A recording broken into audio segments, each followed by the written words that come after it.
Pengamat kebijakan publik Bonatua Silalahi telah menerima seluruh salinan dokumen ijazah Joko Widodo. Ia menerima total 5 berkas ijazah Jokowi saat mencalonkan diri menjadi wali kota Solo, gubernur Jakarta, dan calon presiden.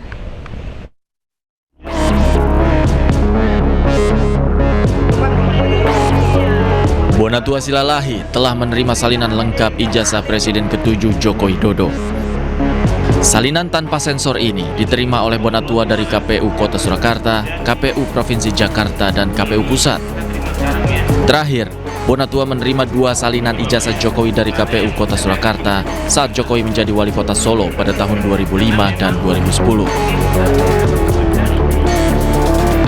Sebelumnya, Bonatua juga telah menerima 1 salinan ijazah Jokowi dari KPU Provinsi Jakarta saat Jokowi jadi gubernur, dan 2 salinan ijazah Jokowi dari KPU Pusat saat mengikuti Pilpres 2014 dan 2019. Dengan demikian, total berkas ijazah Jokowi yang diterima Bonatua ada 5 dan seluruhnya tanpa sensor. Dibukanya akses terhadap ijazah Joko Widodo ini setelah Komisi Informasi Pusat mengabulkan permohonan Bonatua yang menyatakan ijazah Jokowi bisa diakses oleh publik. Dari Jakarta, Tim Liputan iNews melaporkan.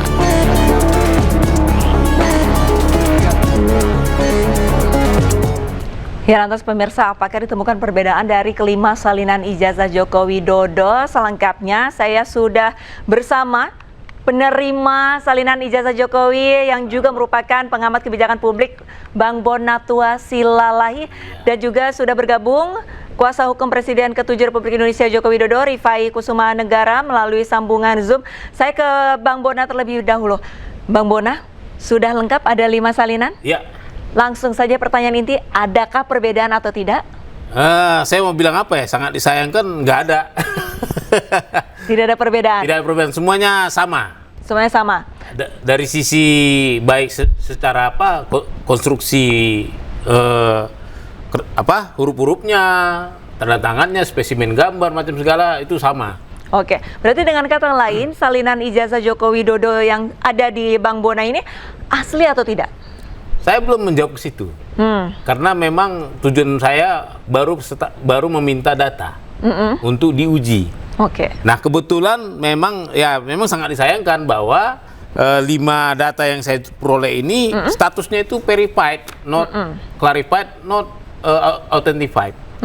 Dia ini hanya level diklarifikasi administrasi, diverifikasi administrasi oleh KPU. Tidak ada bukti yang menunjukkan bahwa KPU pernah menyandingkan yang ini, foto-fotokopi ini, baik dari 2005 di Kota Solo dengan di Presiden, menyandingkan antara fotokopi dan asli. Sehingga dituangkan dalam berita acara. Karena saya sebenarnya nggak minta ininya aja, saya minta dokumen-dokumen klarifikasi. Karena berita acara klarifikasi itu pastilah mengandung kapan diklarifikasi, mana foto apa yang diklarifikasi terhadap apa, siapa saksinya, dan macam segala. Tapi itu tidak ada. Dan itu kemarin malah di sidang kita di KI Jawa Tengah, KPU Kota Solo memastikan memang tidak pernah diklarifikasi sejak 2005. Tapi idealnya dari salinan ijazah yang sudah diterima oleh KPU kan sudah terverifikasi. Iya. Apakah memang diwajibkan untuk diklarifikasi? Nah, ini memang saya nggak bilang KPU salah. KPU itu sudah benar mengikuti Peraturan? Undang-undang? Nomor 7 tahun 2017 tentang pemilu dan turunannya peraturan KPU. Memang disebut di situ bahwa mereka bisa melakukan klarifikasi jika mencurigakan, misalnya ada laporan masyarakat dan terpenting ada laporan Panwaslu. Ini mereka tidak kerjakan karena memang tidak mencurigakan. Nah, ini mungkin catatan juga ya, mereka tidak mencurigakan ya, sehingga mereka putuskan melakukan diskresi. Diskresinya tidak perlu klarifikasi. Seperti itu. Oke. Lantas kalau misalkan dari sudut pandang Bang Bona, dari salinan ijazah Jokowi ini apa yang mencurigakan? Ya, tapi pertama selamat dululah ke Pak Bang Rifai. Ternyata beliau insinyur ya. Nah, kan selama ini pertanyaan publik kan, 2005 itu insinyur apa doktorandus? Terbukti beliau itu secara verifikasi KPU, beliau adalah insinyur. Ya kan? Nah, untuk yang mencurigakannya, saya nggak sampai ke situ, Mbak ya. Artinya gini, kalau indikasi sih ada, saya nemukan beberapa analisis ya, bahwa misalnya di tahun 2019 ini, ya, ini tidak ada namanya tanggal di hasil legalisirnya tahun legalisirnya. 2019. Ini tentunya boleh dibilang diduga melanggar Undang-Undang 30 tahun 2014 tentang administrasi pemerintahan, pasal 73. Yang menyebutkan bahwa setiap legalisir itu harus ada salah satunya adalah tanggal. Oke. Nah, ini tidak ada. Di sini tidak ada juga semua, tapi waktu itu kan rejimnya sudah beda. Rejimnya masih tanpa ada aturan. Nah, ini yang sudah ada diatur ya seharusnya dikerjakan. Ya kan? Terus indikasi berikutnya adalah tentang NIP. Nomor induk pegawai ini. Ya, ini saya dapat dari netizen loh. Jadi ternyata di tahun 2007 itu peraturan Kepala Badan Kepegawaian Negara mengeluarkan namanya Peraturan Kepala BKB Badan Kepegawaian Negara nomor 22 tahun 2007 tentang penomoran baru kepegawaian NIP ya, nomor induk pegawai. Dari 8 digit menjadi 18. Oke. Nah, jadi lebih banyak ya? Jadi lebih banyak. Ternyata yang hanya patuh itu baru ini. Yang tahun 2019 ini ada. Itu ada 18 digit. Iya, 18 digit kan. Yang lain itu baru yang lama. Nah, ini misalnya Yang baru 8 digit iya, ya? baru 8 digit. Ya, karena memang peraturan kepala BKN-nya dikeluarkan tahun 2007, maka seharusnya spesimen untuk tahun 2010 pelamaran waktu menjadi wali kota sampai presiden 2014 harusnya sudah ngikutin dong. Boleh ditunjukkan ke kamera, Bang Bona, yang untuk NIP 18 digitnya dan yang 8 digitnya perbedaannya? Nah, ini 18 digit. Saya ambil ya. Ya. Baik. Yang 18 digit adalah yang kanan, yang Warna tinta biru ya? Iya. Oke, sementara yang 8 digit adalah yang tinta merah sebelah kiri. Oke, berarti dari NIP-nya saja ini ada hal-hal yang mencurigakan begitu ya Bang Bonatua ya? Iya, jelas. Artinya indikasi yang perlu ditindaklanjuti. Ya, bisa jadi nanti kayak netizen malah bilang implikasinya nggak sah dong dulu jadi presiden kan gitu kan? Nah, pertanyaan saya kan sederhana. Ini yang mengeluarkan kampus, terus yang menerima KPU. Pasti yang bermasalah adalah mereka berdua dulu. Kita jangan sampai panjang-panjang dulu ke belakang. Oke. Ya kan? Kenapa KPU menerima? Kenapa UGM mengeluarkan seperti itu? Apa dulu ada mereka bisa melakukan diskresi juga sehingga aturannya berbeda dari Undang-Undang Administrasi tahun 2019? Ya kan seperti itu. Baik, tapi Bang Bona ini juga banyak yang menanyakan begitu untuk mengenai warna legalisir dari undang-undang, apakah ditegaskan bahwa untuk warna legalisir ini harus warna tertentu, tidak boleh merah? Ah, enggak lah, saya baca undang-undangnya nggak ada bicara itu. Baik. Kita kan harus fair ya. Oke, berarti tidak ada ya kalau untuk masalah warna ya. Sudah ada Bang Rifai. Bang Rifai, tanggapannya Bang Rifai, menurut Bang Bona, ini salinan ijazah yang diterima KPU sudah terverifikasi tapi belum diklarifikasi, bagaimana?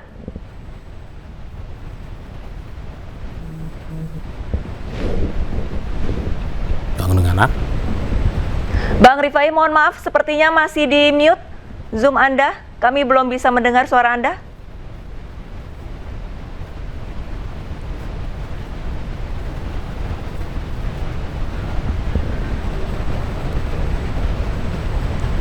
Baik, audionya masih belum terdengar, Bang Rifai. Baik, masih ada kendala teknis. Baik, Bang Bona, padahal sebelumnya ini sempat diramaikan begitu oleh Bang Roy Suryo CS mengenai tinta. Makanya tadi saya sempat bertanya kepada Bang Bona bahwa tinta warna merah itu hanya untuk hal-hal yang rahasia, tidak diperbolehkan untuk menjadi cap legalisir. Tapi kalau di undang-undang itu tidak dijelaskan seperti itu ya? Sepanjang yang saya tahu bahwa satu-satunya peraturan perundang-undangan yang mengatur masalah legalis ini adalah undang-undang tadi. Oke. nggak tahu saya apakah dia turunannya di departemen apa, bisa beda ya. Kan bisa aja normanya berkata di pasal 73, tapi diturunkan oleh misalnya kayak katanya rahasia merah kan. Bisa aja misalnya di BIN buat peraturan tersendiri supaya ngelihat skala prioritas warna. Atau tapi menurut saya ya nggak mungkin lah kampus membuat seperti itu. Nggak ada apa yang dirahasiakan, orang tinggal-tinggal lagi saja seperti itu. Oke. Berbicara rahasia ini kan salinan ijazahnya sudah untuk publik begitu ya, untuk terbuka. Dan Bang Bonatua juga sudah menerima kelima salinan dari 3 KPU begitu. Langkah selanjutnya apa, Bang Bona? Jadi ini baru awal sebenarnya. Artinya kelima-lima ini saya belum bisa proses untuk menjadi bahan penelitian yang terklarifikasi. Karena kan rencananya saya mau membuat ini di jurnal yang terindeks ya. Internasional. Artinya peer review saya akan nanya, ini data ini sudah diuji belum? Saya terus terang bilang ini tidak akan teruji. Nggak lolos uji, tapi untuk level-level publikasi buku bisa lah. Baik, tahan dulu Bang Bona. Sudah ada Bang Rifai. Bang Rifai, tanggapannya Bang Rifai untuk salinan ijazah Presiden Joko Widodo ini katanya terverifikasi tapi belum diklarifikasi, seperti apa? Ya, pertama selamat sore dan selamat untuk Bang Bonatua ya, sudah menuntaskan perjuangannya untuk mendapatkan data-data dari lembaga publik. Dan dari awal memang kami dari Pak Jokowi juga memberikan kesempatan kepada Bang Bonatua untuk upayaan itu, karena di satu sisi juga kami kan tidak mungkin ikut campur terkait data-data yang sudah ada di lembaga-lembaga KPU. Di sisi lain pada saat beliau memperjuangkan pun juga kami tidak menghambat, tidak melakukan upaya hukum intervensi, karena kami tahu itu dokumen milik publik. Dan tadi dari hasilnya kami cukup senang, Bang Bonatua juga sudah menyatakan bahwa 5 salinan legalisir yang didapatkan dari 5 KPU maupun KPUD itu semuanya identik dari segi substansi ya. Sama-sama dikeluarkan oleh Rektor UGM, ditandatangani Dekan Fakultas Kehutanan, namanya Joko Widodo, NIM-nya sama, tanda tangannya sama, semuanya juga semua ada materai. Berarti tidak ada salinan ijazah yang dicurigai selama ini seolah-olah menggunakan titel sarjana Dr. Andes begitu ya. Artinya kesamaan data ini juga sama dengan yang beredar di Dian Sandi maupun juga yang ada di Polda Metro Jaya yang sudah disita dan sama-sama kita saksikan. Tidak ada 2 versi, hanya 1 versi. Tinggal nanti dilihat apakah keaslian ini bisa diperoleh dengan cara menguji fisik asli dari ijazah atau dari kopi atau salinan yang memang itu persoalan lain dan bukan dalam penelitian Bang Bonatua.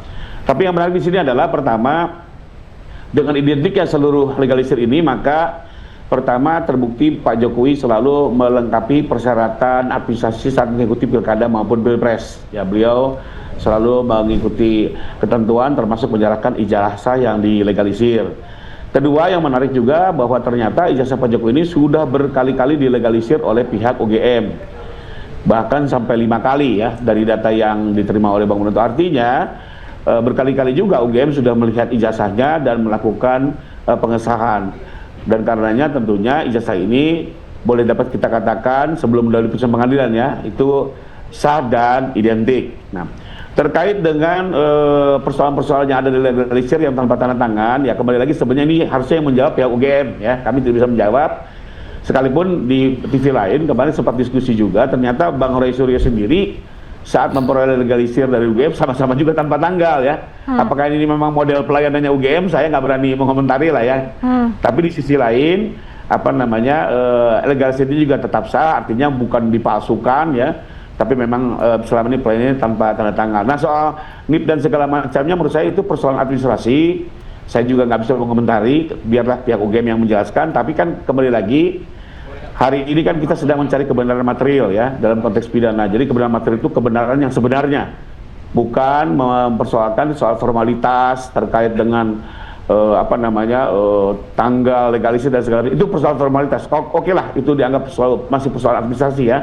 Tapi kembali lagi yang kita sedang fokus hari ini adalah soal kebenaran material, di mana ternyata dari penelitian Bang Bonatua secara substansi tidak ada perbedaan atau dapat dikatakan identik dari seluruh salinan yang ada.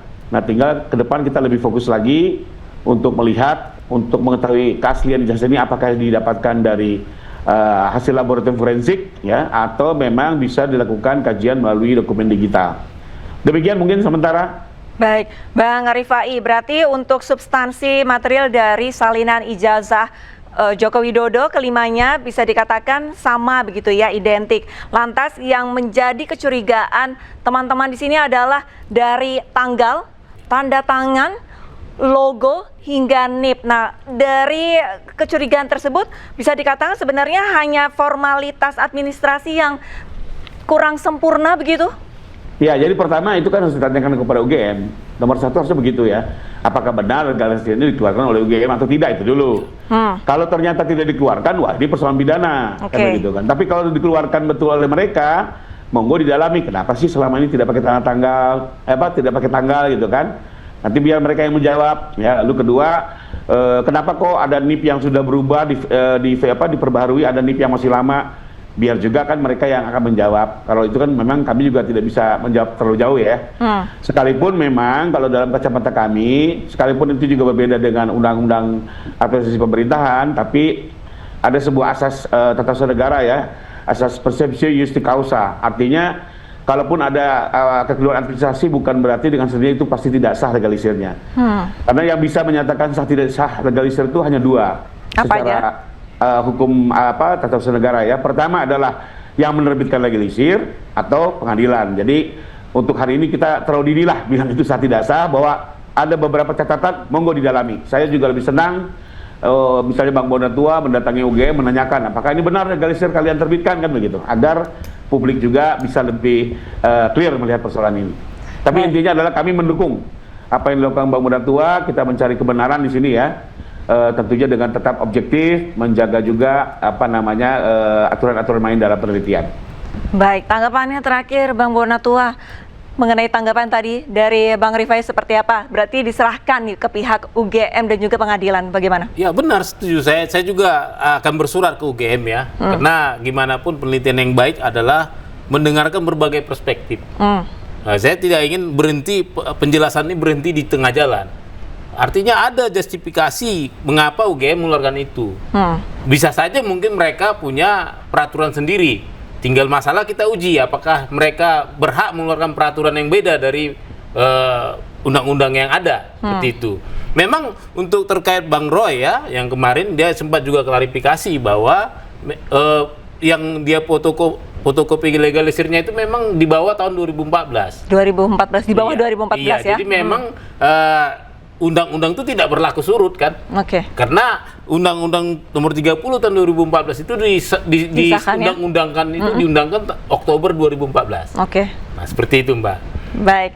Tanggapannya terakhir Bang Rifai mengenai salinan nih sudah diterima oleh Bang Bonatua dan nantinya akan diuji bagaimana?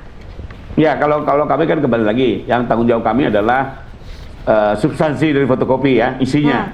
Karena itu yang menyerahkan pasti Pak Jokowi ya.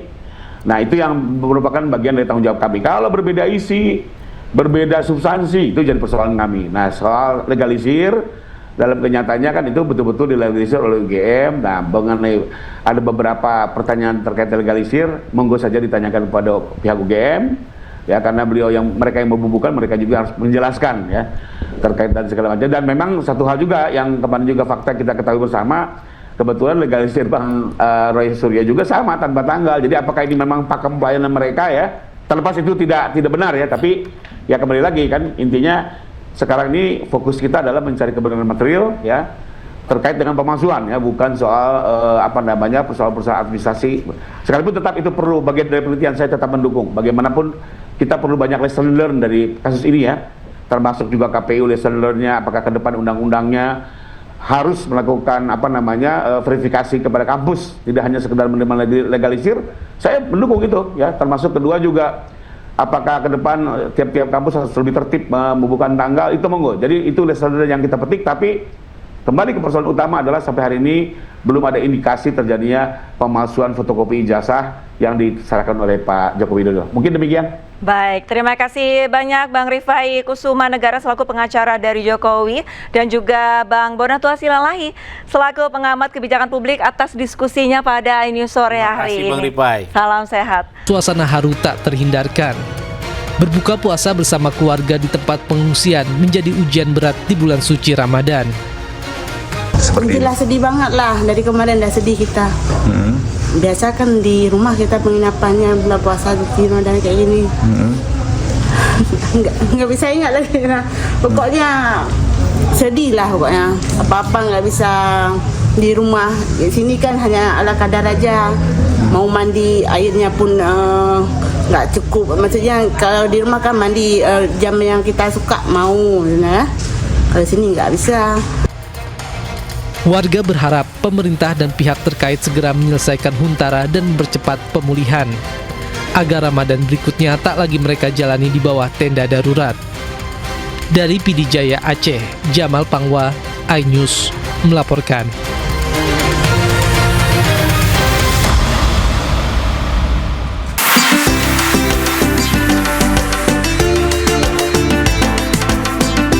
Bulan Ramadan selalu membawa suasana yang berbeda di kota Pontianak, terutama di sudut-sudut jalan yang dipenuhi pedagang kuliner musiman. Sepanjang bulan puasa ini, kuliner sotong pangkong menjadi salah satu jajanan khas Pontianak yang paling banyak diburu warga untuk menu berbuka puasa.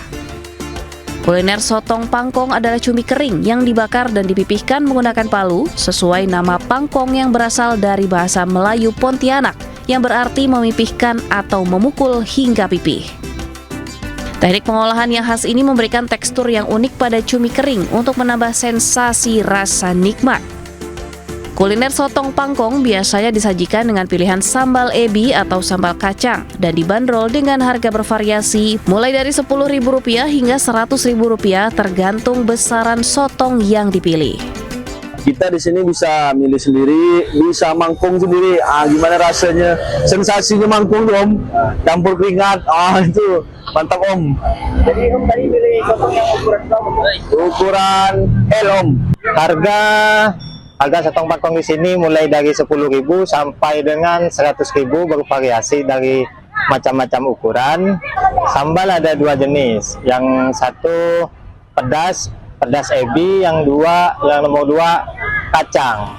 Jika Anda tertarik, jajanan ini bisa ditemukan di sepanjang Jalan Merdeka Pontianak yang menjadi sentra kuliner pedagang kaki lima setiap malam selama bulan Ramadan. Dari Pontianak, Kalimantan Barat, Berlian Pasore, iNews melaporkan.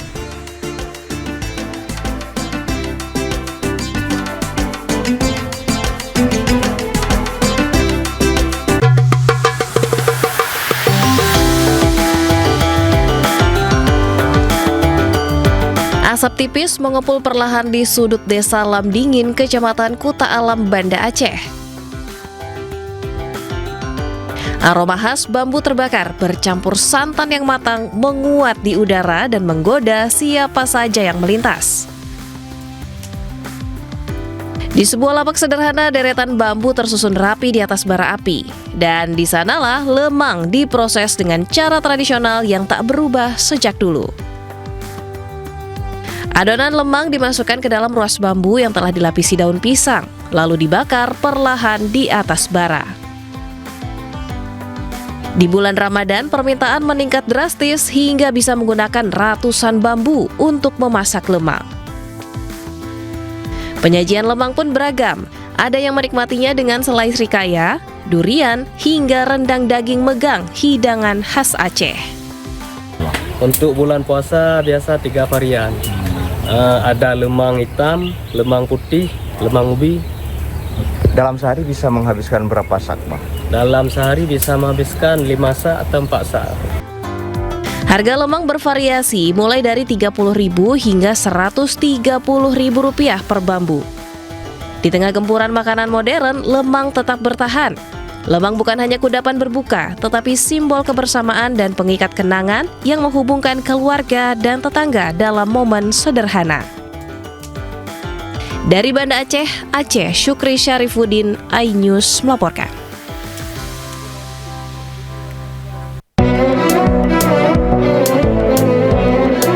Inilah suasana ribuan warga saat madati Musola Wakaf Abdullah, Kelurahan Kepanjen, Sumeneb, Jawa Timur jelang ibadah sholat tarawih. Sejak sore hari, suasana di sejumlah rumah ibadah ramai.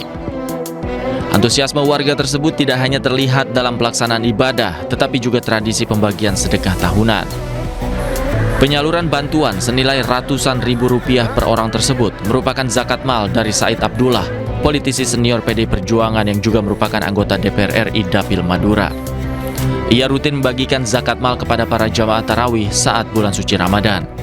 Masyarakat berharap tradisi pembagian zakat usai sholat tarawih ini terus berlanjut sebagai bagian dari semangat berbagi dan memperkuat solidaritas sosial di Kabupaten Sumeneb. Dari Sumeneb, Jawa Timur, Faris Purnama, iNews melaporkan.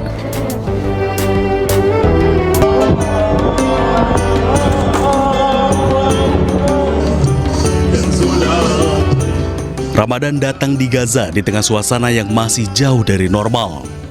Di antara rumah-rumah yang hancur dan bangunan yang tinggal puing, warga tetap menggelar iftar atau buka puasa bersama di Khan Younis, Gaza. Mereka berbagi makanan sederhana di bawah langit terbuka. Meja-meja panjang digelar, anak-anak dan keluarga pun duduk berdekatan, mereka makan bersama di awal Ramadan ini. Bagi banyak warga Gaza, momen berbuka puasa bukan hanya tentang makanan, tetapi tentang bertahan dan menjaga rasa kebersamaan di tengah kesulitan.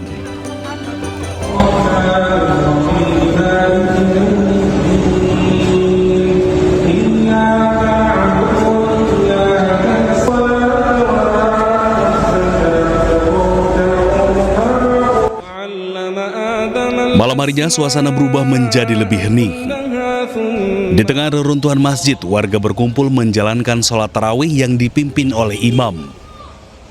Ibadah diikuti oleh ratusan jemaah dengan khusyuk di tengah area permukiman yang sebelumnya terdampak serangan Israel.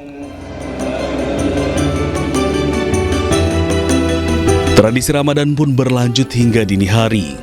Warga kembali berkumpul untuk makan sahur bersama. Ramadan kali ini merupakan yang pertama sejak kesepakatan gencatan senjata diberlakukan, walaupun sejumlah serangan masih terus dilancarkan oleh militer Israel.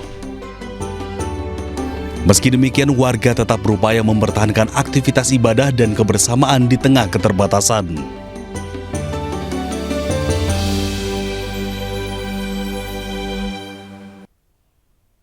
Rangkaian komuter lain Bandara Soekarno-Hatta anjlok setelah menabrak truk di perlintasan kereta dekat stasiun Poris, Tangerang, Banten.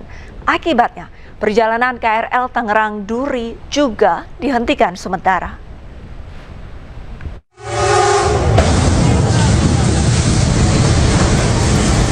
Kereta komuter lain Bandara Soekarno-Hatta menghantam sebuah truk di perlintasan sebidang JPL 21 lintas Rawabuaya Batu Ceper, Poris, Tangerang, Banten. Peristiwa terjadi di jam sibuk Jumat pagi. Kerasnya benturan membuat rangkaian KRL anjlok dari rel dan kabel listrik aliran atas terputus, sehingga mengganggu perjalanan kereta di lintas tersebut. Tidak ada korban jiwa dalam insiden ini, masinis dan seluruh penumpang KRL Bandara telah dievakuasi. KAI Komuter juga menyediakan transportasi pengganti bagi penumpang yang hendak melakukan perjalanan ke bandara. Puluhan petugas diterjunkan ke lokasi untuk mengevakuasi rangkaian kereta yang anjlok dari rel. Komuter berkoordinasi dengan KAI Daob 1 Jakarta dengan mengirimkan rangkaian kereta penolong ke lokasi kejadian. Sementara Satuan Lalu Lintas Polres Metro Tangerang menerjunkan tim investigasi kecelakaan antara kereta bandara dengan truk trailer untuk mengetahui penyebab kecelakaan. Penyidik lalu lintas mengumpulkan berbagai bukti mulai dari TKP kejadian, CCTV, hingga memeriksa masinis dan sopir truk. Dari keterangan, dari saksi, dari supir, ataupun kami melihat langsung dari CCTV yang ada di lokasi, artinya palang pintu belum ada upaya penutupan, ya, masih terbuka lebar, dan juga dari CCTV juga jelas apa yang sudah terjadi sebelum ditutup itu sudah kami lihat langsung dari rekaman. Tapi sirine perlintasan memang sudah bunyi atau belum, Pak? Sirine tadi keterangan dari petugas, dia sempat lakukan upaya-upaya untuk memberitahu masinis dan sirine sudah dibunyikan.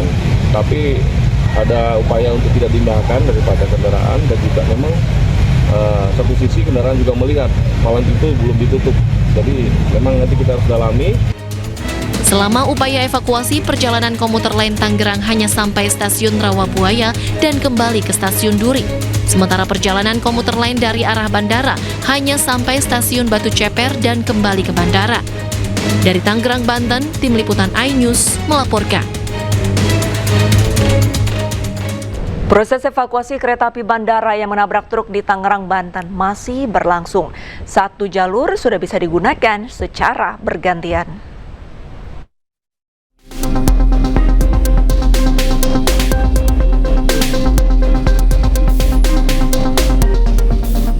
Pasca kecelakaan kereta api Bandara Internasional Soekarno-Hatta yang menabrak truk di dekat stasiun Poris Tangerang, Banten Jumat pagi, petugas gabungan mengecek kondisi awal jalur dan rangkaian sekaligus memeriksa rel, bantalan, dan jaringan listrik aliran atas yang terdampak benturan. Aliran listrik di jalur tersebut dihentikan sementara demi keselamatan selama proses evakuasi. Penanganan difokuskan pada pemindahan truk yang menutup jalur serta pembenahan tiang listrik aliran atas yang terdampak.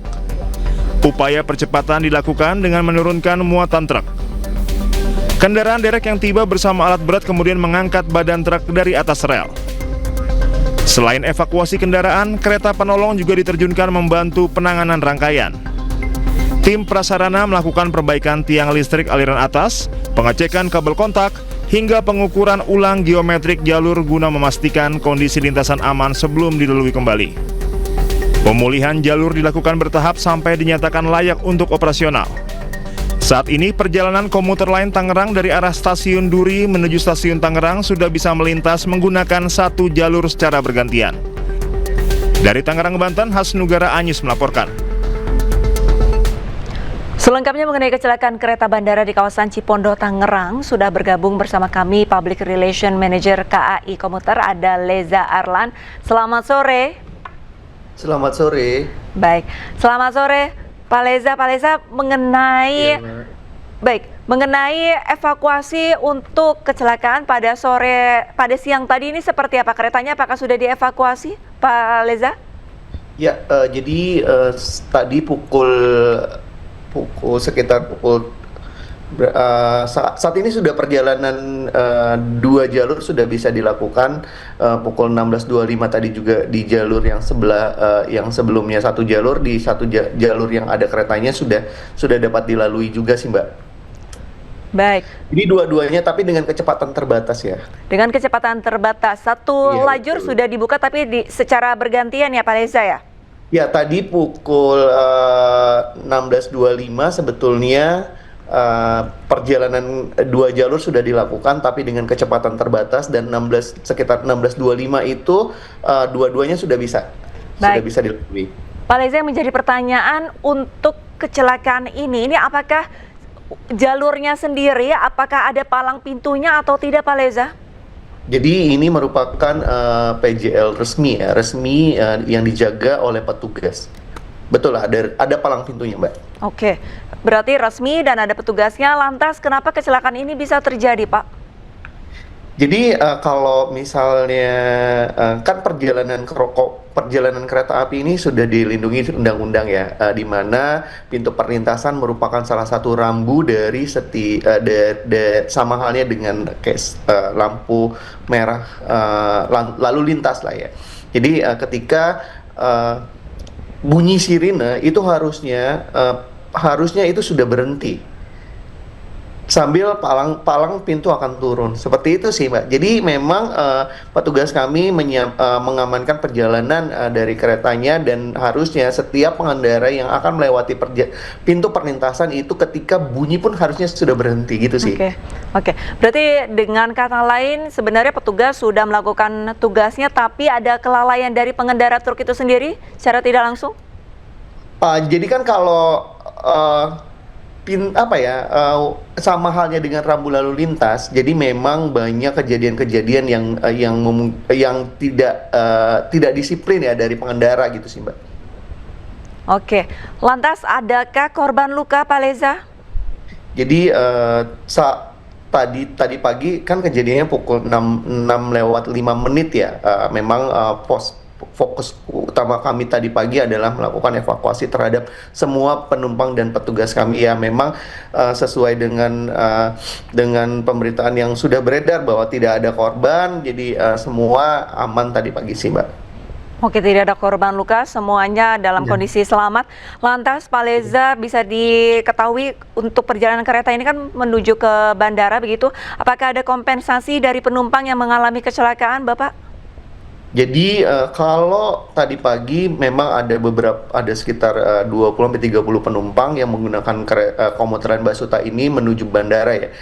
Ketika kejadian semua setelah evakuasi mereka memang kami memberikan fasilitas kompensasi terkait yang akan menuju bandara dan semua tiket yang sudah terbeli pada jam tadi rentang penanganan rentan evakuasi dari truk kereta sendiri untuk diangkat ke rel itu juga tiketnya dapat di-refund 100% di loket-loket yang ada pemberhentian stasiun bandara.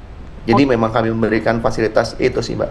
Oke, kompensasi merupakan hak yang harus diterima oleh penumpang. Lantas, Bapak, kalau lantas apa yang menjadi kendala pada saat evakuasi jalur tersebut setelah kecelakaan, Bapak? Jadi memang awalnya itu pagi dan hujan. Nah itu setelah kejadian memang petugas kami sudah di situ sebelumnya untuk memastikan steril dulu dari warga dan lain-lainnya untuk kita mempermudah proses evakuasi.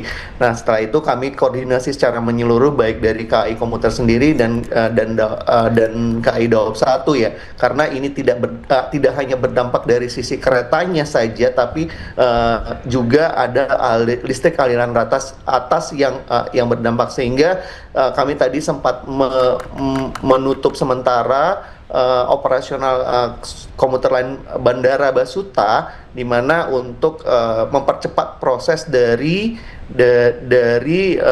penanganan listrik aliran atas. Itu sih, Mbak. Baik, terima kasih banyak Pak Leza Arlan selaku Public Relation Manager KAI Komuter Line. Untuk kedua jalur sudah bisa dibuka, tidak ada korban luka, dan kompensasi dari para penumpang tiket dapat di-refund 100%. Terima kasih banyak atas informasinya, salam sehat Bapak. Iya.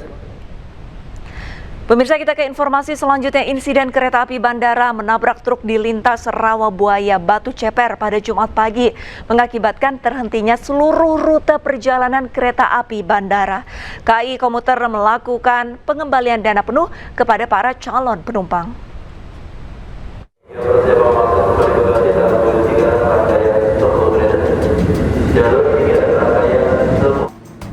Terjadi insiden kereta api bandara menabrak truk di lintas Rawabuaya Batu Ceper pada Jumat pagi. Akibatnya, seluruh rute perjalanan KA bandara tidak dapat beroperasi hingga waktu yang belum ditentukan. Atas insiden tersebut, KAI Komuter melakukan pengembalian dana penuh pada seluruh calon penumpang.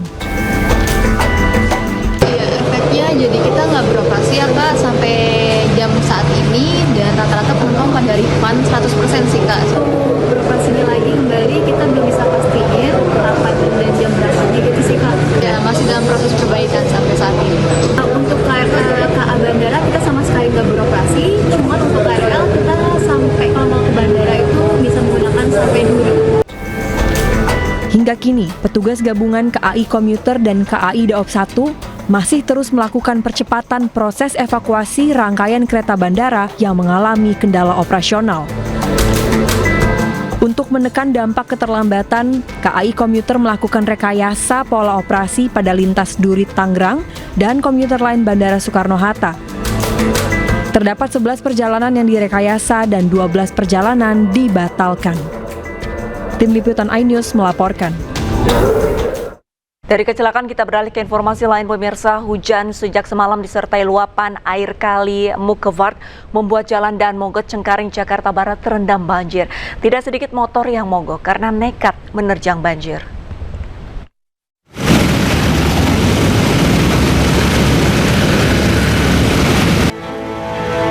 Satu persatu kendaraan mogok di Jalan Dan Mogot Cengkareng Jakarta Barat. Pengendara nekat menerjang banjir demi cepat sampai ke tempat kerja.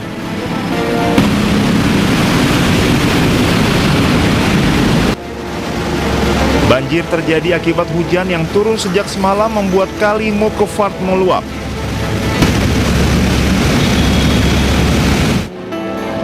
Petugas dari suku dinas sumber daya air berjibaku mengatur arus lalu lintas dan menyedot banjir yang mencapai 50 cm tersebut.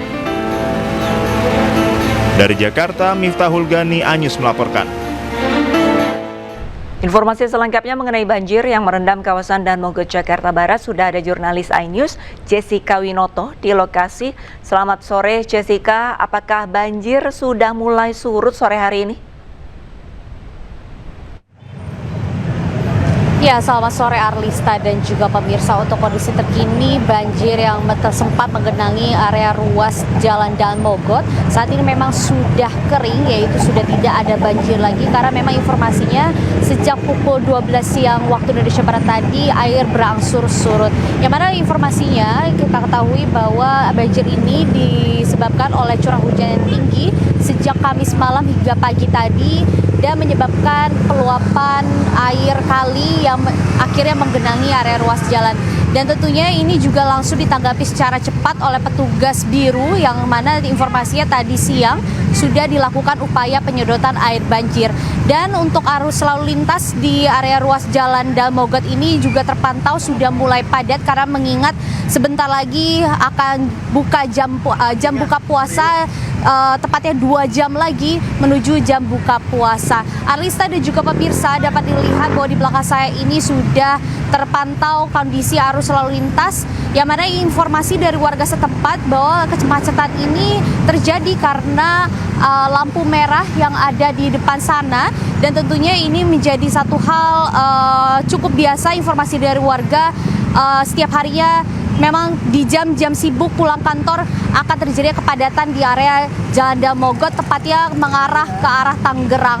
Lalu Alisa dan juga pemirsa, untuk kondisi cuaca pada saat ini pun di Jakarta Barat terpantau sudah mulai gerimis kembali, sehingga kami menghimbau bagi para pengendara maupun warga sekitar di area Jakarta Barat maupun area Jakarta lainnya dapat selalu berwaspada akan curah hujan yang seringkali tiba-tiba turun dan tentunya ini akan menghambat perjalanan pulang Anda. Kami mengimbau bagi para pengendara juga untuk selalu mengingat kecepatan kendaraan Anda sehingga dapat terhindar dari hal-hal yang tidak diinginkan untuk terjadi. Kembali ke studio, Arlista. Baik, terima kasih banyak informasinya. Jessica Winoto melaporkan langsung dari Dan Mogot, Jakarta Barat. Banjir sudah mulai surut dan kendaraan sudah bisa melintas dengan aman. Selamat kembali bertugas, Jessica. Baik. Pemirsa, hujan yang turun sejak Jumat dini hari membuat kawasan Joglo Raya tergenang banjir. Ketinggian air berkisar 50 cm dan membuat arus lalu lintas tersendat. Jalan Joglo Raya tergenang banjir akibat hujan deras yang turun sejak Jumat dini hari. Banjir dengan ketinggian 50 cm ini membuat arus lalu lintas tersendat. Bahkan motor dan mobil yang melintas harus mengurangi kecepatannya agar tidak mogok. Petugas PPSU dibantu warga mengatur lalu lintas seadanya agar para pengendara tidak mengalami mogok.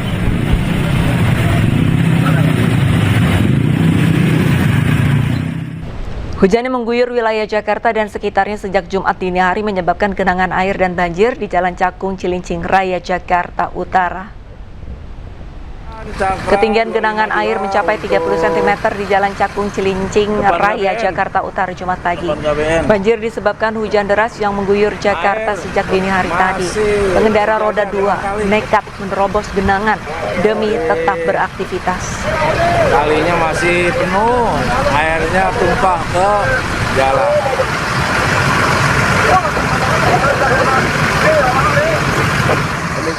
Hujan mengguyur wilayah Jakarta dan sekitarnya sejak dini hari membuat permukiman warga di Kebonpala, Jakarta Timur terendam banjir.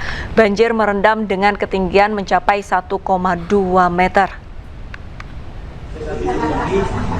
Ketinggian air terus bertambah di wilayah Kebonpala, Jakarta Timur hingga Jumat pagi dan merendam rumah-rumah warga setinggi 1 meter lebih. Selain merendam rumah, banjir juga mengganggu aktivitas warga. Sejumlah akses jalan lingkungan tidak dapat dilalui kendaraan. Petugas yang berada di lokasi untuk memantau kondisi dan membantu evakuasi. Bantu deket layar dulu. Pukul 2 tadi pagi ya. 2 dini hari berarti? Iya. Ya semakin Makin kesini makin naik terus ya, sekarang udah ketinggian 110 cm. Pas si air naik itu warga gimana Pak? Biasa. Emang ada yang pengungsi atau ada di lantai 2 semua mereka. Anak-anak dan lansia dievakuasi personil Dit Polairut Polda Metro Jaya dengan menggunakan perahu karet di titik-titik dengan ketinggian banjir yang cukup dalam. Menurut sejumlah warga, ketinggian air masih berpotensi bertambah apabila hujan kembali turun dengan intensitas tinggi dan durasi panjang. Banjir setinggi 1 meter lebih ini merendam perabotan rumah tangga, kendaraan, serta memutus akses jalan lingkungan. Warga pun berupaya menyelamatkan barang-barang berharga mereka ke tempat yang lebih tinggi. Kan banjir di bawah. Di atas lantai 2. Pemirsa, ratusan rumah warga di Jalan Pulau Nangka, Cengkareng, Jakarta Barat terendam banjir. Bahkan akses jalan menuju permukiman warga juga turut terendam.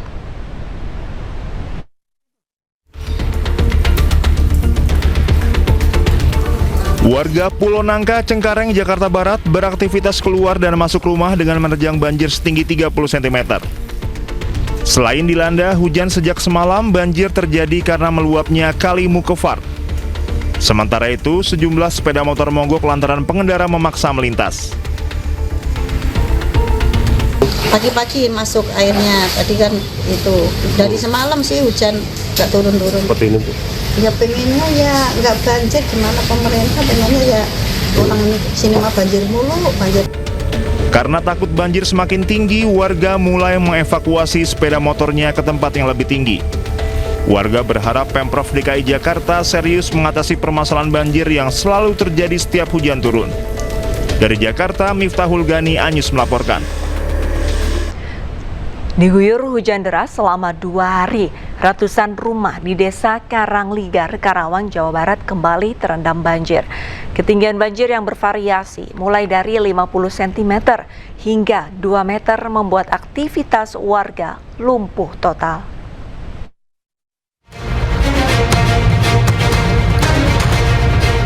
Banjir terjadi di Dusun Pangasinan, Desa Karangligar, Kecamatan Teluk Jambe Barat, Kabupaten Karawang, Jawa Barat.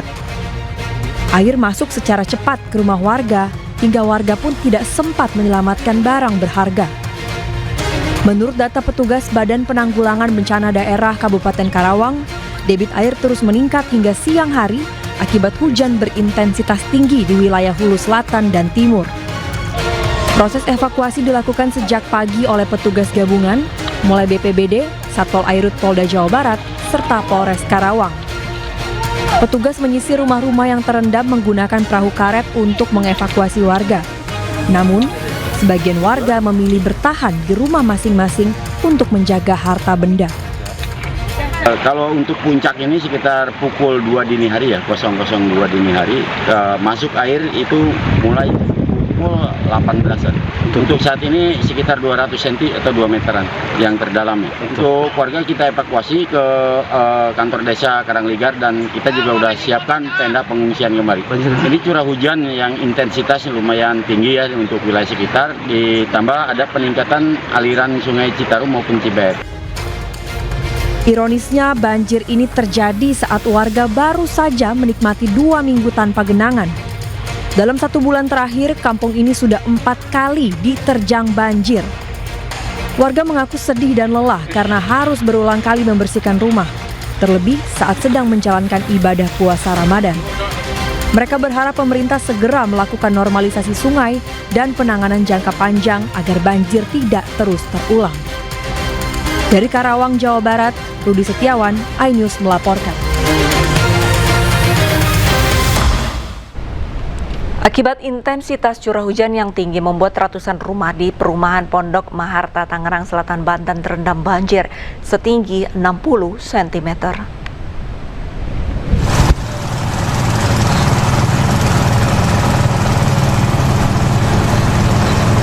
Ratusan rumah di perumahan Pondok Maharta, Pondok Aren, Tangerang Selatan, Banten terendam banjir setinggi 60 cm pada Jumat siang.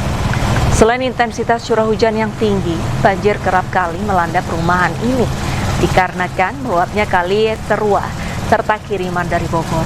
Hingga kini sejumlah pompa penyedot telah diaktifkan guna mengatasi banjir.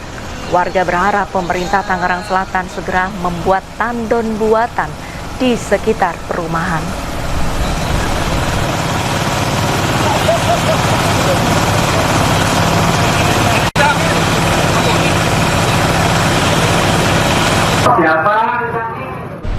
Pemirsa, isak tangis mewarnai proses evakuasi pilot Hendrik. Korban meninggal dalam insiden pesawat Pelita Air yang jatuh di Pegunungan Krayan, Kabupaten Nunukan, Kalimantan Utara. Jenazah diterbangkan dari Longbawan Krayan menuju Bandara Juwata Tarakan untuk kemudian dipulangkan ke Jakarta.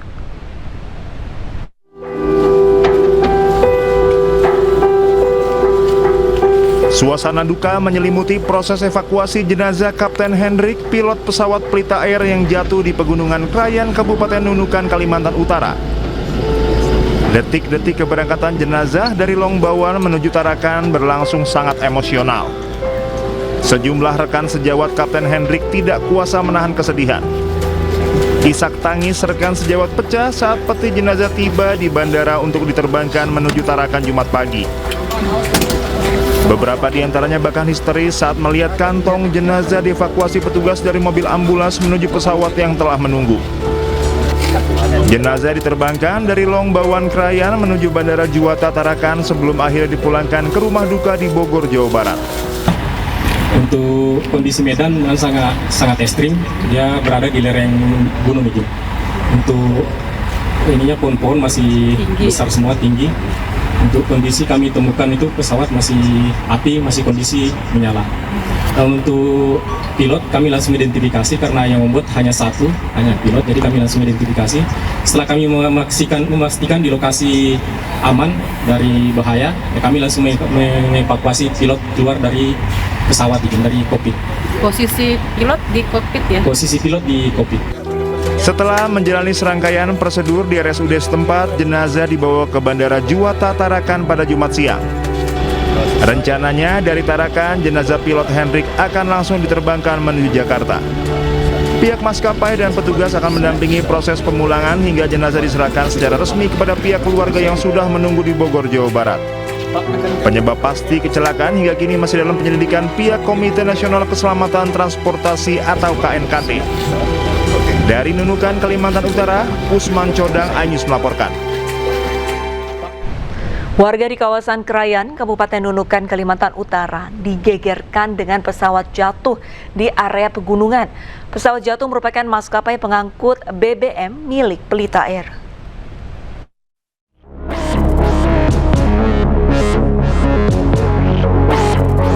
Warga di Kecamatan Krayan Barat, Kabupaten Nunukan, Kalimantan Utara digegerkan dengan dugaan pesawat jatuh. Dari video amatir, seorang warga melihat sebuah pesawat kecil yang diduga mengangkut BBM jatuh di area pegunungan. Kejadian ini mengakibatkan kepulan asap hitam membumbung tinggi di area puncak pegunungan yang diduga menjadi lokasi jatuhnya pesawat. Ya, kemungkinan masalah minyak yang kita lihat mutar tadi. Ulang mungkin dia mau cari agak terang kan, mutar dia. Ya. Susi apa Pertamina? Siap. Yang susi masih mutar, kita nggak tahu. Oke. Badan pesawat pada pukul 13.25 menit. Puing-puing pesawat ditemukan di Gunung Pak Ramayo, dataran tinggi Krayan, Nunukan, Kalimantan Utara. Pesawat merupakan pesawat pengangkut BBM jenis Air Tractor 802 milik maskapai Pelita Air. Bisa kita jajang. Pada pukul 14.33 local time, tim SAR gabungan menemukan pesawat terbakar dan satu korban ditemukan meninggal dunia dalam kereta terbakar. Selanjutnya korban dievakuasi oleh tim SAR gabungan di Longbawan menuju ke Rumah Sakit Pratama Longbawan. Seluruh badan pesawat dilaporkan hangus terbakar. Akibat insiden ini, pilot pesawat atas nama Kapten Hendrik Lodewijk dinyatakan meninggal dunia. Dari Nunukan, Kalimantan Utara, Tim Liputan, iNews melaporkan. Badan Narkotika Nasional rekomendasikan pelarangan rokok elektrik atau vape seperti yang telah diterapkan di sejumlah negara lainnya. Rekomendasi ini disampaikan menyusul temuan indikasi kuat penyalahgunaan narkotika melalui perangkat tersebut.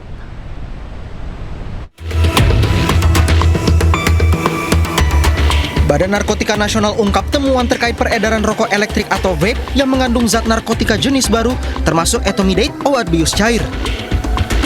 Dari hasil temuan BNN, vape menjadi salah satu media penyalahgunaan narkoba berdasarkan hasil uji sampel terhadap ratusan produk.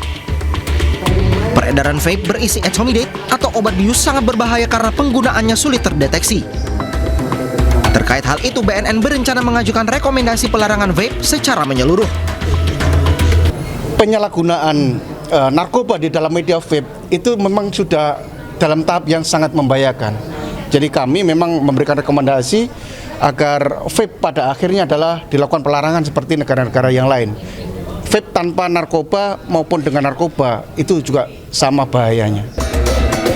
Sebelumnya, BNN telah memeriksa 438 sampel cairan vape dalam beberapa hari terakhir. Hasilnya 23,97% diantaranya positif mengandung narkoba. Dari Jakarta, Amri Narida, Jimmy Jasin, iNews melaporkan. Pemirsa, meski mengandung zat kimia berbahaya, masih banyak masyarakat yang menyepelekan dampak negatif penggunaan rokok elektrik. Lantas apa saja dampak negatif rokok elektrik bagi tubuh? Berikut informasinya untuk Anda.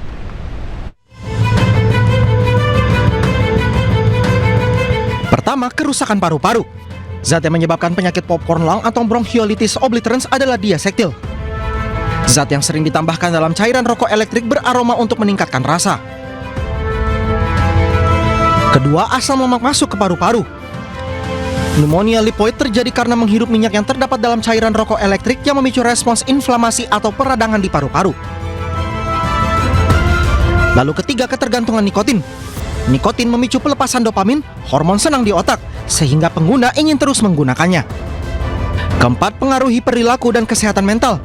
Ketika seseorang kecanduan pada nikotin dan coba berhenti menggunakannya, tubuh dan otak mereka harus terbiasa untuk tidak memiliki nikotin. Hal ini dapat berdampak pada suasana hati dan perilaku seseorang.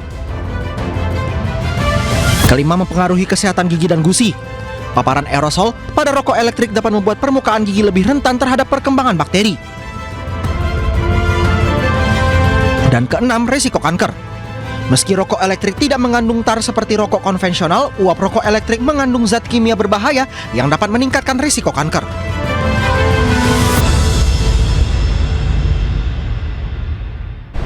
Wacana pelarangan rokok elektrik atau vape memicu beragam reaksi dan berikut pendapat warga atas larangan ini.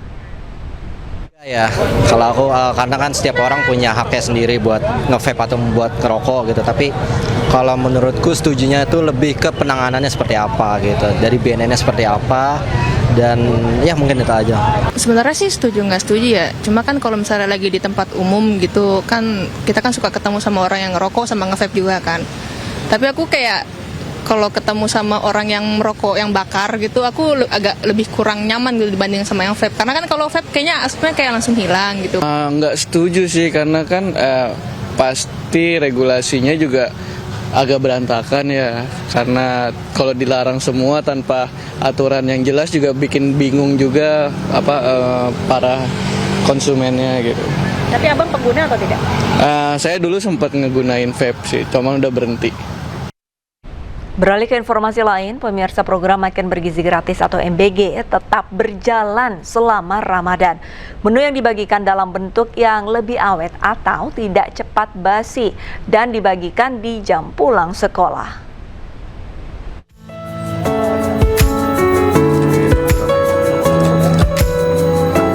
Pemerintah memastikan program Makan Bergizi Gratis atau MBG tetap berjalan selama Ramadan. Untuk peserta didik sekolah di wilayah yang mayoritas Muslim, MBG dibagikan saat jam pulang sekolah untuk dinikmati ketika berbuka puasa. Namun makanan yang dibagikan dalam bentuk yang lebih awet atau tidak cepat basi, seperti roti, buah, kurma, susu, dan telur rebus. Menko Bidang Pangan Zulkifli Hasan meninjau salah satu dapur MBG di Surabaya, Jawa Timur yang menyediakan 4.000 porsi makanan. Zulhas memastikan proses produksi makanan berlangsung aman dan higienis.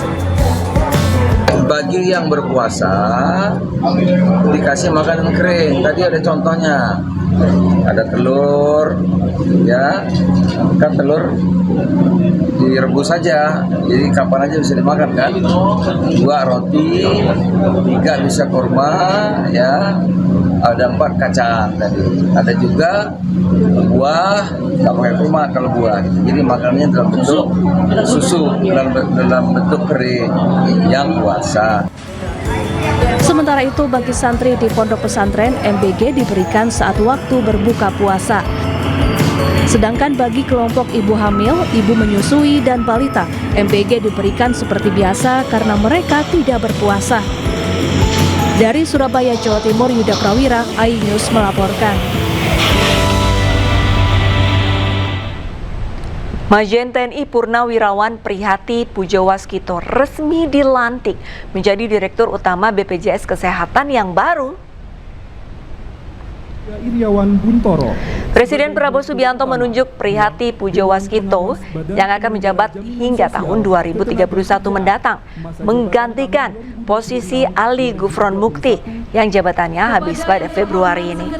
Usai pelantikan, Prihati bersama jajarannya memastikan akan melanjutkan berbagai tugas dan berjanji bekerja keras dan melaksanakan tugas dengan penuh tanggung jawab. Prihati menyadari ini menjadi amanah yang besar karena menyangkut kesehatan sosial dari 283 juta jiwa peserta BPJS. Baik, pemirsa, kita beralih ke informasi lain. Di bulan Ramadan, Israel terus menyerang Palestina. Dalam pertemuan Dewan Keamanan PBB, Menteri Luar Negeri Indonesia Sugiono pun dengan tegas mengutuk serangan Israel ke tepi barat Palestina.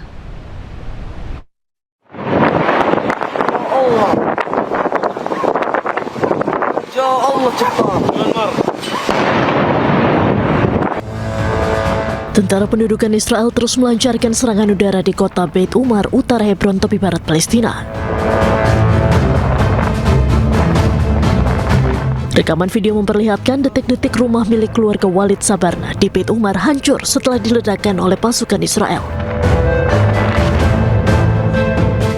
Menteri Luar Negeri Indonesia Sugiono mengutuk serangan Israel ke tepi barat Palestina. And Indonesia strongly condemns these actions. They have no legal validity under international law and violate Security Council resolutions, including resolutions 2334. And they systematically shrink the very space for peace that this council seeks to protect. Pernyataan ini disampaikan dalam rapat Dewan Keamanan PBB di New York, Amerika Serikat di depan perwakilan dari Israel. Dari New York, Amerika Serikat, Aya Nufus, iNews melaporkan.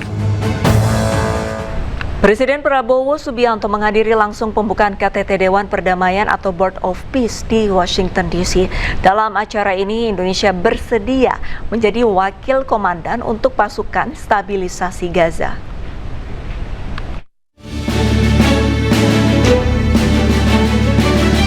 Presiden Prabowo Subianto menghadiri rapat perdana Board of Peace penanganan Gaza yang diinisiasi Presiden Amerika Serikat Donald Trump di Washington DC, Amerika Serikat. Kehadiran Indonesia menegaskan peran aktif dalam upaya gencatan senjata, stabilisasi keamanan dan rekonstruksi di jalur Gaza. Indonesia pun siap mengirimkan 8.000 tentara sebagai bagian dari pasukan stabilisasi internasional atau International Stabilization Force ke Gaza, Palestina. The achievements of the ceasefire is real. We commend this, and therefore we reaffirm our commitment to contribute significant number of troops, up to 8,000 or more if necessary. We are prepared to contribute the troops to take part actively in the International Stabilization Force to make this peace work. Thank you very much. Indonesia juga ditunjuk menjadi wakil komandan untuk International Stabilization Force atau ISF.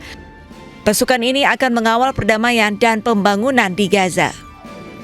I'm incredibly pleased to announce today that the first 5 countries have committed troops to serve in the ISF: Indonesia, Morocco, Kazakhstan, Kosovo, and Albania. And 2 countries have committed to train police, Egypt and Jordan. I would also like to announce that I have offered and Indonesia has accepted the position of Deputy Commander for the ISF. Indonesia tercatat sebagai salah satu dari 5 negara yang akan mengirimkan pasukan guna bergabung dalam ISF. Nantinya, pasukan dari kelima negara akan mengamankan wilayah perbatasan dan menstabilkan lingkungan di Gaza. Dari Washington DC, Amerika Serikat, Aya Nufus, iNews melaporkan. Pemirsa, rangkaian komuter lain Bandara Soekarno-Hatta anjlok setelah menabrak truk di perlintasan kereta dekat stasiun Polres Tangerang, Banten. Akibatnya perjalanan KRL Tangerang Duri juga dihentikan sementara. Satuan Lalu Lintas Polres Metro Tangerang menerjunkan tim investigasi untuk mengetahui penyebab kecelakaan.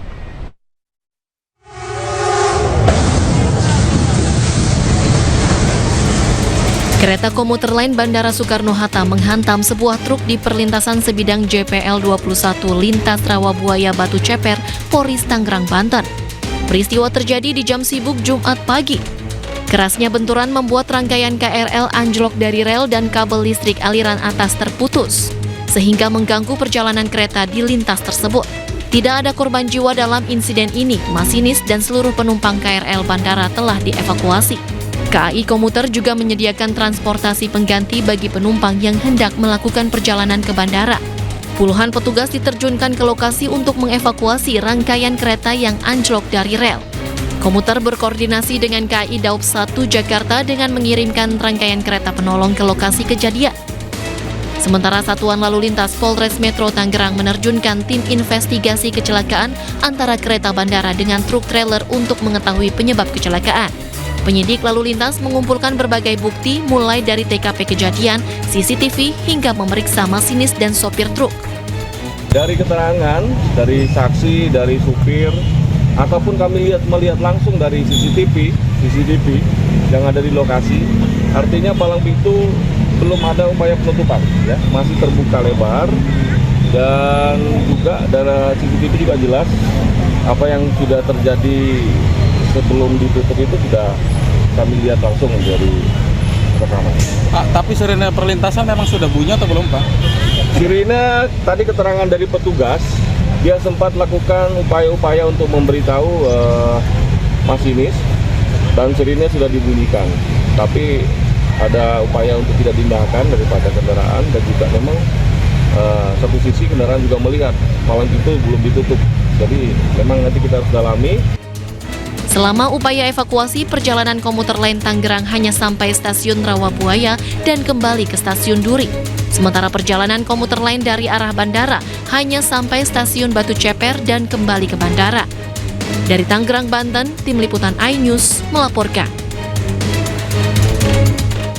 Bagaimana kondisi terkini di lokasi kecelakaan kereta bandara? Sudah ada jurnalis iNews Ismalia Mediasari di Cipondo, Tangerang, Banten. Selamat sore Ismalia, apakah kereta dan sekoci sudah dievakuasi sore ini?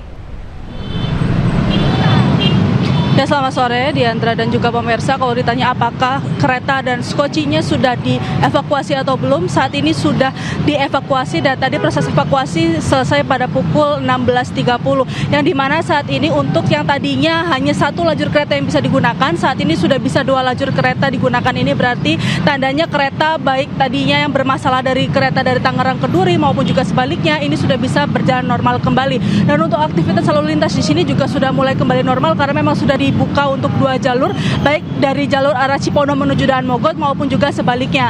Di antara dan juga pemirsa, tadi di sini memang ada sedikit kendala karena memang ketika tertabrak ini aliran listrik atau aliran kabel listrik di atas ini cukup terganggu. Jadi di sini memang letak masalahnya karena memang di sini untuk aliran listrik harus berhati-hati untuk segera dibenarkan atau untuk segera dibetulkan agar supaya kembali berjalan normal kembali. Dan juga tadi memang kejadian terjadi sekitar pukul 6 pagi dan kereta juga sudah dievakuasi sekitar pukul 7.30 dan selesai pada pukul 16.30. Dan untuk kondisi saat ini sudah mulai kembali normal dan untuk perjalanan kereta atau komuter lain ini juga sudah kembali normal kembali ke Anda, Diandra.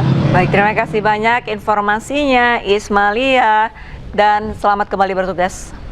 Pemirsa, Universitas Muhammadiyah Yogyakarta membagikan takjil gratis kepada para mahasiswa selama bulan Ramadan. Uniknya 4.000 porsi takjil dibagikan secara drive-thru setiap harinya.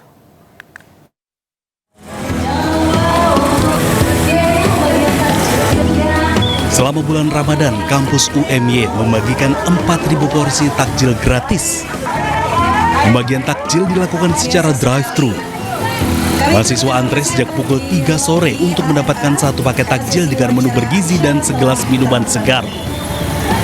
Adapun syarat khusus pengambilan menu takjil adalah wajib memperlihatkan kartu tanda mahasiswa, wajib menggunakan helm, tidak boleh berboncengan dengan lawan jenis, dan hanya 2 orang setiap satu motor.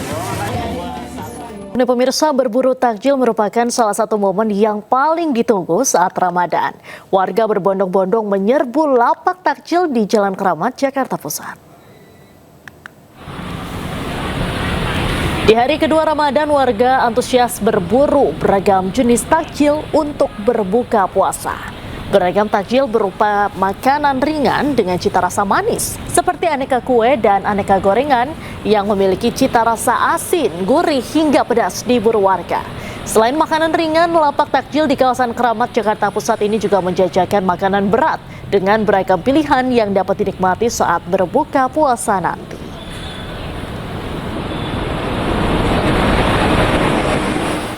Pemirsa, bagi warga Jakarta, Pasar Ben Hill bisa menjadi salah satu tempat berburu takjil yang menarik selama bulan Ramadan. Beragam takjil hingga menu lauk pauk menjadi pilihan warga untuk berbuka puasa.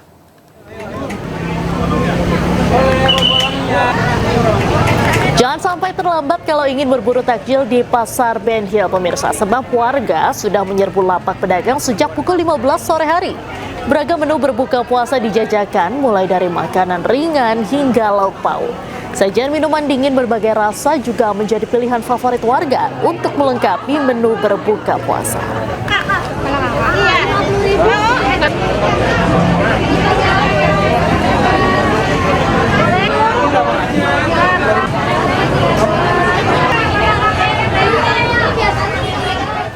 Pemirsa, selanjutnya kami akan ajak Anda untuk berburu takjil di kawasan Blok M, Jakarta Selatan. Di sana sudah ada jurnalis iNews Jen Cahyani.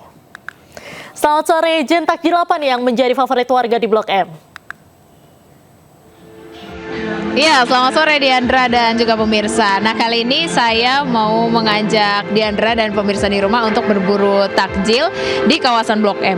Namun di sini khususnya ya untuk saya dan juga mungkin pemirsa di rumah yang mungkin bosan dengan menu takjil yang biasa-biasa saja. Nah, di sini uniknya ada festival kuliner yang menjual berbagai menu-menu makanan tapi banyak dari mancanegara, dari makanan khas seperti dari Thailand, dari Malaysia, dari Singapura, dari Korea, banyak juga. Nah, ini kalau saya bisa ajak Anda untuk melihat seperti apa, saya ajak Anda untuk kita explore ya. Di sini ada makanan apa saja nih. Ini ada makanan Thailand. Nah, ini seperti ada rice chicken basil. Nah, ini makanan dari Thailand ya, Diandra dan pemirsa. Nah, coba kita lanjut lagi ke belakang. Tapi selain makanan dari Thailand, ada makanan Indonesia juga ya nampaknya. Jadi banyak sekali pilihannya di sini. Mungkin untuk anak-anak muda yang hobinya ke Blok M untuk kulineran. Nah, berburu takjil di sini bisa menjadi alternatif yang paling oke nih Diandra dan pemirsa. Nah, ini juga ada es tebu. Es tebu ini menarik banget ya. Kemudian, nah saya mau pesan nih, kayaknya ada yang menarik di belakang. Ini ada dimsum tapi dibakar nih Diandra dan pemirsa. Nah, sore Mas, dimsum bakar ya? Iya. Aku boleh pesen untuk 3 porsi Mas, yang paling favorit ya? Oh boleh. Oke, ditunggu ya Mas ya. Nah, ini Diandra dan pemirsa, menarik banget nih kayaknya kalau dilihat dari gambarnya nih, dimsum bakar. Kemudian ada dimsum bakar mentainya juga, pakai chili oil juga. Kita tinggal tunggu aja nih masnya masakin dimsum bakar buat saya berbuka puasa. Karena kebetulan hari ini insya Allah saya berpuasa, kameramen saya juga berpuasa. Ngiler banget di sini karena makanannya tuh nggak biasa ya, Diandra dan pemirsa.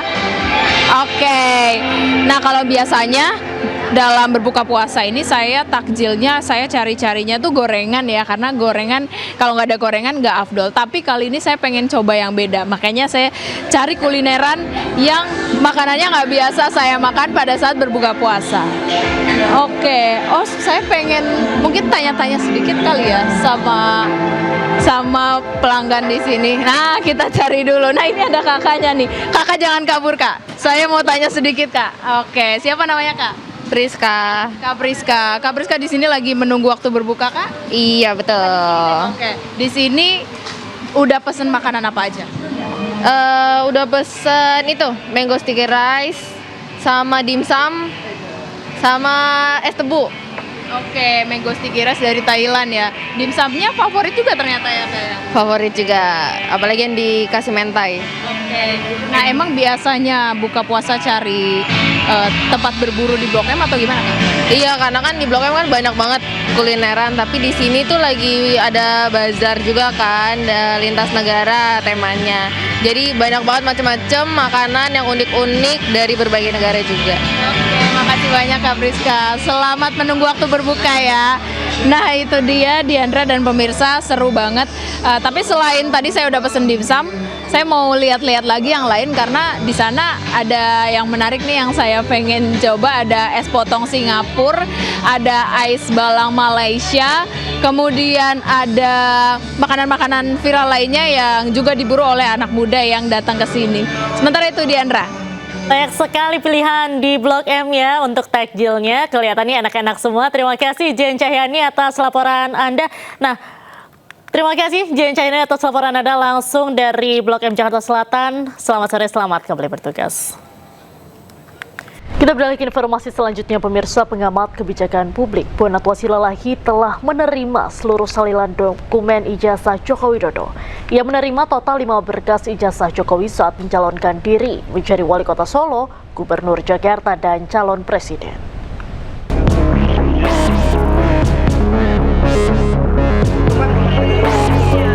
Bonatwa Silalahi telah menerima salinan lengkap ijazah Presiden ke-7 Joko Widodo.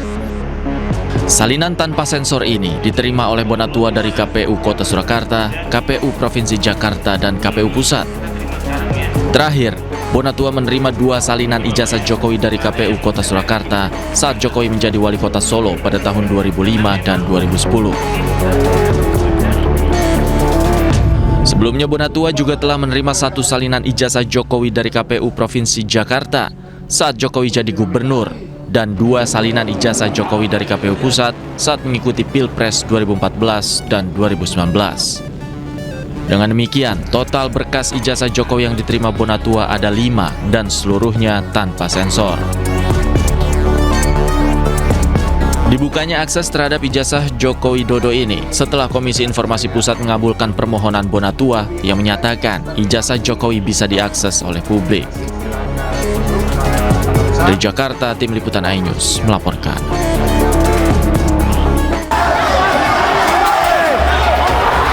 Audiensi Aliansi Masyarakat Toraja dan DPRD Tanah Toraja, Sulawesi Selatan diwarnai kericuhan.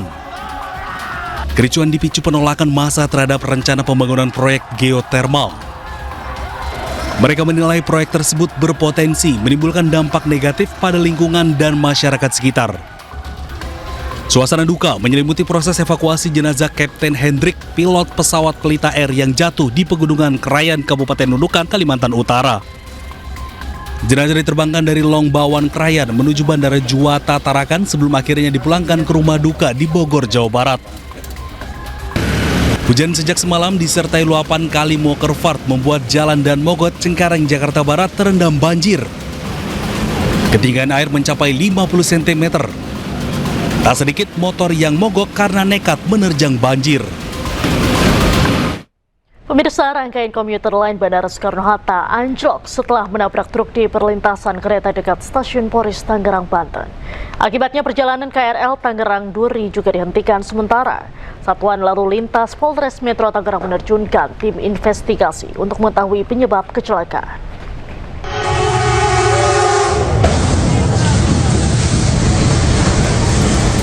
Kereta komuter lain Bandara Soekarno-Hatta menghantam sebuah truk di perlintasan sebidang JPL 21 lintas Rawabuaya Batu Ceper, Poris, Tangerang, Banten. Peristiwa terjadi di jam sibuk Jumat pagi. Kerasnya benturan membuat rangkaian KRL anjlok dari rel dan kabel listrik aliran atas terputus, sehingga mengganggu perjalanan kereta di lintas tersebut. Tidak ada korban jiwa dalam insiden ini, masinis dan seluruh penumpang KRL bandara telah dievakuasi. KAI Komuter juga menyediakan transportasi pengganti bagi penumpang yang hendak melakukan perjalanan ke bandara. Puluhan petugas diterjunkan ke lokasi untuk mengevakuasi rangkaian kereta yang anjlok dari rel. Komuter berkoordinasi dengan KAI Daup 1 Jakarta dengan mengirimkan rangkaian kereta penolong ke lokasi kejadian. Sementara Satuan Lalu Lintas Polres Metro Tangerang menerjunkan tim investigasi kecelakaan antara kereta bandara dengan truk trailer untuk mengetahui penyebab kecelakaan. Penyidik lalu lintas mengumpulkan berbagai bukti mulai dari TKP kejadian, CCTV, hingga memeriksa masinis dan sopir truk. Dari keterangan, dari saksi, dari supir, ataupun kami melihat langsung dari CCTV yang ada di lokasi, artinya palang pintu belum ada upaya penutupan, ya, masih terbuka lebar, dan juga dari CCTV juga jelas apa yang sudah terjadi sebelum ditutup itu sudah kami lihat langsung dari rekaman. Tapi sirine perlintasan memang sudah bunyi atau belum, Pak? Sirine tadi keterangan dari petugas, dia sempat lakukan upaya-upaya untuk memberitahu masinis dan sirine sudah dibunyikan. Tapi ada upaya untuk tidak dindahkan daripada kendaraan dan juga memang satu sisi kendaraan juga melihat palang itu belum ditutup. Jadi memang nanti kita harus dalami. Selama upaya evakuasi, perjalanan komuter lain Tangerang hanya sampai stasiun Rawabuaya dan kembali ke stasiun Duri. Sementara perjalanan komuter lain dari arah bandara hanya sampai stasiun Batu Ceper dan kembali ke bandara. Dari Tangerang, Banten, Tim Liputan iNews melaporkan. Proses evakuasi kereta api bandara yang menabrak truk di Tangerang, Banten sudah selesai. 2 jalur sudah bisa dilalui perjalanan kereta api.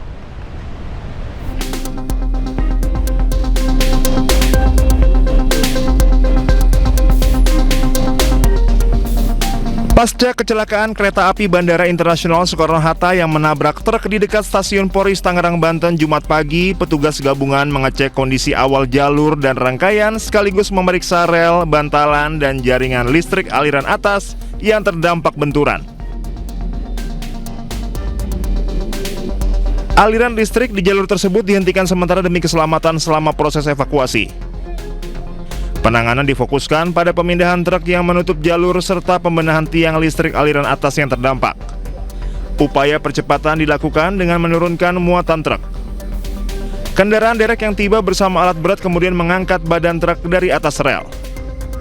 Selain evakuasi kendaraan, kereta penolong juga diterjunkan membantu penanganan rangkaian. Tim prasarana melakukan perbaikan tiang listrik aliran atas, pengecekan kabel kontak, hingga pengukuran ulang geometrik jalur guna memastikan kondisi lintasan aman sebelum dilalui kembali.